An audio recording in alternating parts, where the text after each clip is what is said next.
Okay, so this is both the worst and best Spider-Man film in one film. It's a paradox.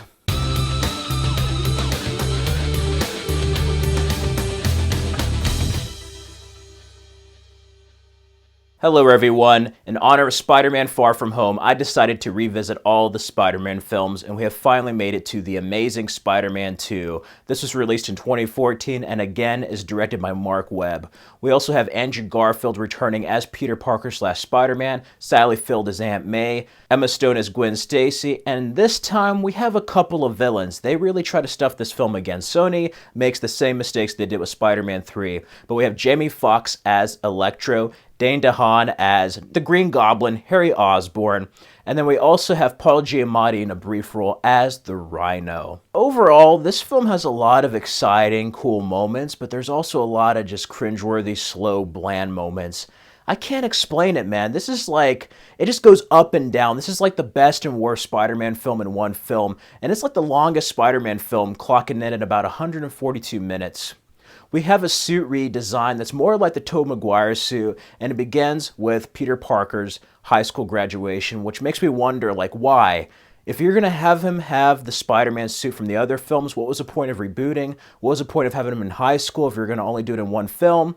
This whole thing was like a massive studio build-up for the Sinister Six.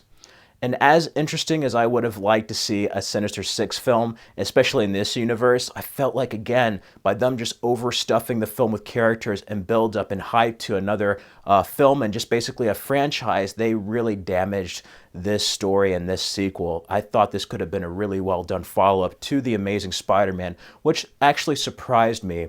But I do love how it opens. We actually get to see more of the Parkers, how they died in a plane crash. That stuff was very interesting. Again, it plays upon that whole mystery that was built up in Amazing Spider-Man. We also have that beautiful introduction of like Spider-Man falling in the sky and fighting Rhino. Paul Giamatti has a very cheesy, kind of hammy accent, but you know what? He knows he's in this role. He knows it's in a comic book film, and I think he just goes all out and becomes a cartoon character basically. But I kind of like it. I like that whole opening chase. That was a very well done chase. We get to see Spider-Man in action. Meanwhile, we're later introduced to Jamie Foxx, who, yeah, he looks blue. He has a different design. It's different from Electro. He kind of reminds me of Arnold Schwarzenegger as Mr. Freeze from Batman and Robin, but at the same time, he also kind of has like an Edward Nygma vibe from Batman Forever. He's a dork. He's a guy who idolizes Spider-Man. He doesn't have a lot of high self-esteem about himself. He becomes Electro. And I actually thought that Jamie Foxx by himself could have held this whole film together. I really do. He could have been the main villain. It would have been great. But we're also introduced to Harry Osborn. Dane DeHaan, I think, does an okay job. We have their friendship with Peter and Harry. I don't think it's as strong as the Raimi trilogy, but it is kind of interesting at the beginning. It does take a lot of time out of the film. Two things that really draw the film out are Harry and Peter's relationship, as well as the drama with Gwen Stacy. I don't know if it's because they both were dating at the time, but Andrew Garfield and Emma Stone's chemistry just feels off here. It feels awkward. It's just too much. It feels too much like a soap opera or just like a teen show. I don't like their chemistry here. It's not like Spider-Man 2 or other stuff. Not even like The Amazing Spider-Man.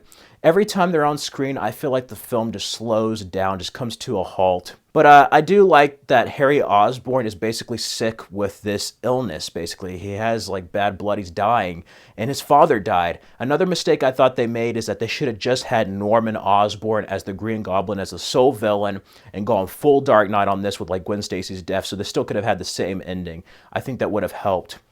But they set up multiple story threads. We also have Felicity Jones there, who probably would have been a character if it kept going into further films. But there's a lot of build-up for the Sinister Six here.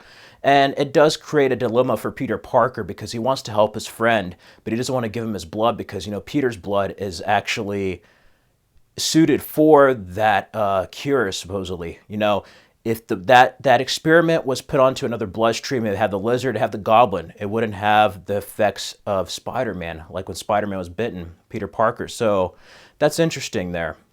I like that Peter discovers more about his parents here, is solving stuff, and also just kind of try to move forward. He's trying to find his place in the world, not only as Spider-Man, but as Peter Parker with his relationships and stuff. I love that montage where he's just like feeling sick. He had the convenience store there. He's like, I'm Spider-Man. But eventually, it does become a team-up film with Harry Osborn and Electro teaming up to go against not only Peter Parker, but Spider-Man. Harry feels betrayed that Peter Parker didn't help him, so you have some themes of betrayal there. Overall, it just tries to do too much in one film. However, the action set pieces are phenomenal and epic. All the Electro scenes are amazing. I love Hans Zimmer's score here, the Pharrell Williams song. Who could forget Alicia Keys? It's on again, but you have that Times Square scene. That Times Square scene is just epic, tragic, and just really well done. Also, Spider-Man conveys a sense of humor again. You know, they had that part with the firefighter helmet. Later on in the fight, he's just like, why are you calling yourself Sparkles? Like stuff like that. And then I love that final fight with the Itsy Bitsy Spider that married the first film, but also like Peter Parker's just like, I hate that song. We also get to see visions of Captain Stacy. You know, Peter did not keep up his promise, so it's teasing to Gwen Stacy's death. And I have to say they are accurate as far as costuming and everything. It's not on the Brooklyn Bridge or anything, but it's on a clock tower. We have the Goblin transformation, and I'm glad they actually had a transformation. I just don't like the way he looked. He just looked like a freaking, like, I don't know. I just did not like the design of that. I do like the scenes between Peter Parker and Aunt May. Those scenes are very well done.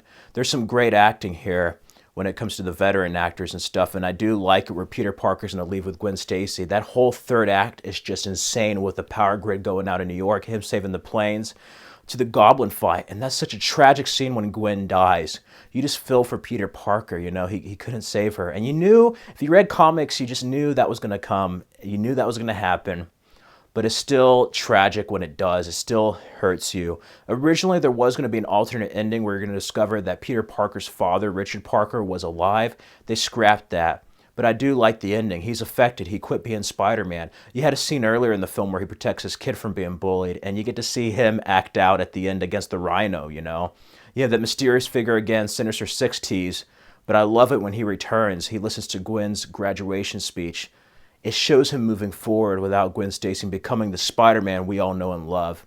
And say what you will about these films, but I love how it ended. That was such a perfect ending with him going after the Rhino. And I think he was going to become the Spider-Man from the other films from what we know in the comics. And that would have been interesting to see how he's going to meet MJ. Actually, MJ was supposed to be in this film, but they had the actress. They scrapped the film, all her scenes, because they thought it was overstuffed, which I agree. The best Spider-Man films only have a simple story, focus on one villain. The worst Spider-Man films, because of Sony, they want to have a franchise, they want to have all these characters added in, and it just convolutes it and really affects what could have been a great film. Spider-Man 3 and The Amazing Spider-Man 2 are very similar in many ways, and I just can't believe Sony made the same mistake twice. I really would have loved to see an Amazing Spider-Man 3 or Sinister Six. I really would have. But the decisions made in this film led to this series of Spider-Man films being cut prematurely and the reboot with Tom Holland. So it's sad because I think Andrew Garfield did a great job as Peter Parker, and he gets a lot of unnecessary flack, I feel. So if I had to give Amazing Spider-Man 2 a score, I'd give it a 2.5 out of 5 and a C. It's a very average film. I love it. There's entertaining moments, but it just goes everywhere, you know. There's some really bad moments, there's some really great moments, and I've just never seen a film go back and forth like that. Anyway, that does it for my reviews of the Spider-Man films. Feel free to follow me on the Stardust app at Fred Film Fanatic and check out these other Spider-Man reviews before I review Spider-Man Far From Home. Like, comment, and subscribe for more videos.